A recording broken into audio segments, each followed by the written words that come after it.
Hi, I'm Rob, and in this Gems of War video, I'm going to explain what potions do. Now, I'm going to keep this on a basic level at first, so I'm going to come to the factions and storing of potions a bit later on. But for now, we're going to just talk about the basic potions and how they work. Now, just to make it clear, the potions I am talking about are the ones you get from the event shop, not the potions you get in a game which can be destroyed or matched and give you a big mana boost. They are potions, but there are different type of potions, much to the confusion element of this game chucks in sometimes. Right, so there's two different events running at the moment. Invasion is a 3-day event, and this is the world event, which lasts all week. So we'll start with that. Now, if you go to the event shop, you will see that there's different potions you can get at different tiers. Now, a lot of people think that because they are buying this potion of enchantment every single time they do a world event, and this tier 2, the potion of explosion, that it's stored somewhere. And where are they? How do I use them? After all, they've already collected 250 shards, which gets added to their shards total. 1,000 souls gets added to their souls total. That gold gets added to your gold total. So where's my potion of enchantment? I keep on buying these things. I don't know where they are. How do I use them? But potions are different in the way that they get used effectively immediately as soon as the battle starts. Think of it as a drink. All your troops take, glug, glug, glug, glug, gets rid of the vial, and they've got that buff benefit absolutely instantly. It's used absolutely straight away. So on a basic level, you don't actually store these things. They're bought and they're consumed absolutely immediately. Now, the potion of enchantment enchants all your allies at the start of battle, and all these apply to this event only. And a potion of enchantment gives you 2 mana to all your troops at the start of every turn. Next one is the potion of explosion.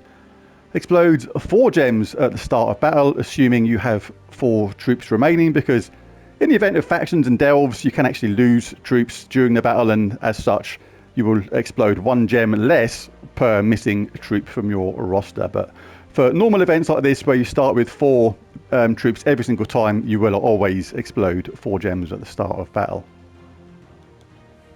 Potion of rejuvenation heals 3 damage to all allies at the start of your turn. Now, this is damage to life, not armor, effectively. So you actually have to receive damage to your life before this starts having an effect. So you're not going to see this having an effect straight away. But as soon as any of your troops receive actual damage to their life, you will see it per turn go up by 3 every single round. That's how that one works. Here you have the potion of armor. All allies gain armored, reducing damage from skulls by 25%. Right, now this is quite important to explain this one, because say, for example, you've got Gorgotha on your side who has 75% skull reduction. This 25% isn't added to that, because that would give you 100% skull reduction. That would be kind of ludicrous. The way this works is, in Gorgotha's example, he gets 75% skull reduction, so he only receives 25% of skull damage. The way this works is, you would get 25% off of that remaining skull damage. So 25% off of 25%, basically, which is another, what, 6 and a bit %. So it would be effective, but not as effective on something like Gorgotha, who's already got a massive skull reduction benefit. Next one is the Potion of Blessing. Bless all allies at the start of battle. A bless is like a cleanse, and then adding impervious to your teams effectively, and you can't also be affected by transform and things like that. So definitely worth doing as well. Again, that is a one-use thing that gets applied absolutely straight away. You don't actually see the benefits once it's gone. Potion of Shielding barriers all allies at the start of battle. Again, you get the barrier, you get the gold glow thing around you, sort of thing, which shows you have a barrier, and that prevents one incoming lot of damage, be it from a skull or a spell. And on tier 7 you have the Potion of Power. Give 7 to all skills for all allies. Only applies to this event. The only difference between these is you can actually stack these. You can actually buy as many of these ones as you want and give yourself just constant 7 to all skills if you've got an absolute ridiculous amount of gems. So that was a world event which started before this invasion event.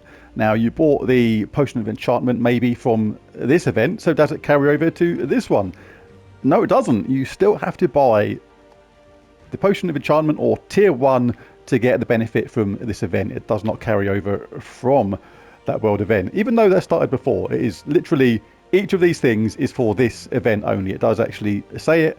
Say, like for this example, enchant all allies at the start of battle only applies to this event. And for its duration, so as soon as this event is over, your potions aren't anywhere because you've already used them. Think of them like a drink, which is like consumed and then it's gone, but you receive the benefits of it while the event is active. Now let's go over those factions ever so briefly, because it is really, really important. Now you can actually store potions in all the different factions when you get a faction assault come up, but it only applies when the faction assault is in that particular faction. So for example, this is Primal Rift. My Hoard level is on level 130.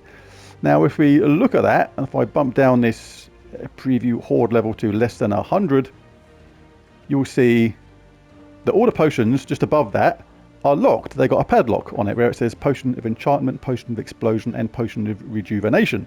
Now it's quite useful to get your Hoard level to level 100 and beyond if you can, because then that Potion of Enchantment in this example lights up. This again is for a Primal Rift only, but what that means is if a faction assault event came up in Primal Rift, you don't actually have to buy the Potion of Enchantment or Tier 1 from the shop to benefit from having a Potion of Enchantment, because these are now actually stored in your treasure hoard in this faction assault in Primal Rift, and that is actually really cool because you can actually take it further. You can get your hoard level up and to 105 now, and you'll get a Potion of Explosion. This is now stored forever as well. Every single time we do a faction assault in Primal Rift, these potions are now stored. You don't have to buy tier 1, 2 and 3 in this example to get them and benefit from these different potions. And this goes all the way up to level 200 basically. A Potion of Armor becomes available at level 130. At level 150 we get a Potion of Blessing. 175 we get a Potion of Shielding, and then at 200 we get a Potion of Power. The Potion of Power, as I explained earlier, can actually stack, and if you keep on going with this, if you're super rich in all your resources, you can actually keep on adding, and they do actually stack. And as you can see there, it now says ×2. But I'll just say it one more time because it really is important when you're doing your hoard level and you're getting these potions stored like this. It is for this faction only, so this will only apply when a faction assault comes up. In this example, a Primal Rift, it doesn't store potions everywhere.